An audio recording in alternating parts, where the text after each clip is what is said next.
is organised play, and there are a few changes, and I think Jason Martin is going to go through organised play for a bit with us and explain what's happening, what's going on, and why I'm a little bit excited about it.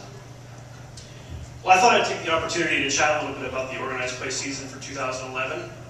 Starting last year, a big change was that we allowed gaming clubs to purchase league kits, whereas before you had to be a part of a gaming store to purchase a league kit. But this year, last year, they added that to it so that gaming clubs that don't have a store in their area or their store has closed can still participate in our Great League play. So again, this year we added league patches, participation patches, so that a lot of the feedback we received last year was that you got a coin for the winner, but it didn't really offer any incentive to just play, which is what really leagues are all about. So this year we added participation prizes, and throughout the course of the year, the more leagues you play in, the higher your rank will be for you to proudly display on your army bags and such. So get out there and play in all 4 leagues and you will have the highest rank.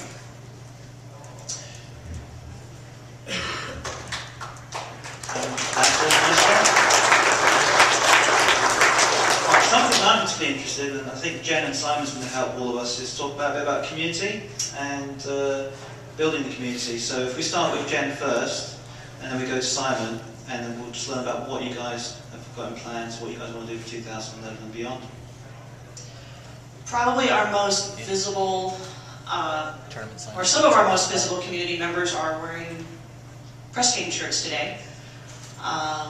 For those of you who don't know what press gangers do, they are our ambassadors, they run demos, they run events, they help out at conventions such as TempleCon.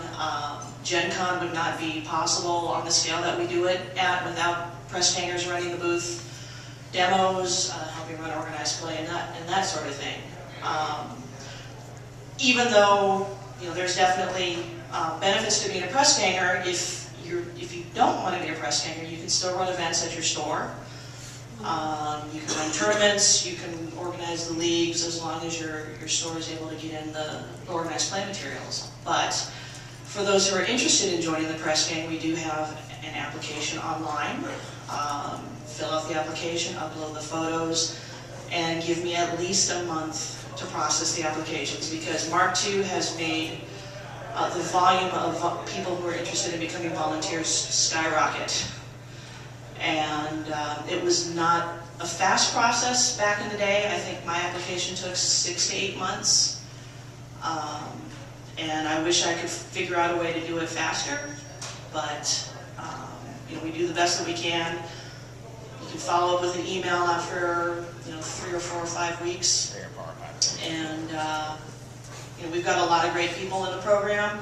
We're looking to expand, and one of the things I like about having more than one press ganger in an area is, like, say, if Andrew wants to play in a tournament and Craig wants to run a tournament, then we can make that happen. Whereas, if there's just one press gang member in an area, it's a little bit tougher because you can't play in a tournament that you're running.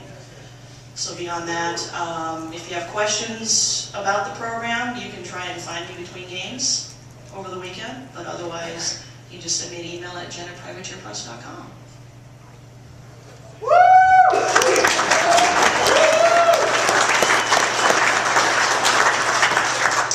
So I just wanted to take a minute to talk about our web community, because I think, without a doubt, Privateer Press has the best web community of any miniatures gaming company in the world.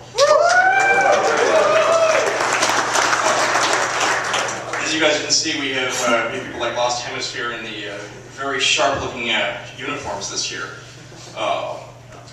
We love seeing stuff like that. I think it's really cool that sites like Lost Hemisphere can engender a sense of community on the web between players who may never even meet. I know Chris Miller, who runs it, is from Canada and originally Australia, and the thousands of people who listen to his show come from all over the world, just like Guts and Gears with Sam and Andre.